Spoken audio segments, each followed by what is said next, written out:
যে গরুটাকে নিজের সন্তানের মতো বড় করলেন, হাটে বিক্রি করার সময় তার চোখ এড়িয়ে গেলেন কেন? সারা বছর ধরে সকালে আগে গরুটাকেই খাওয়ানো হতো খড়, ভুসি, গরমের দিনে বারবার পানি দেওয়া, বৃষ্টির রাতে উঠে গিয়ে দড়ি ঠিক করে দেওয়া। শুধু একটা পশু ছিল না ওটা, ঘরের একজনের মতো হয়ে গিয়েছিল।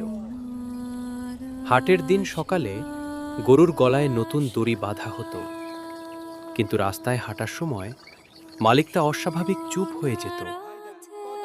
হাটে সবাই দাম জিজ্ঞেস করত, দাঁত দেখত, শরীর টিপে দেখত, আর পাশে দাঁড়িয়ে থাকা মানুষটা শুধু চুপচাপ তাকিয়ে থাকত, কারণ সে জানত আজকের পর এই গরু আর তার উঠানে ফিরবে না।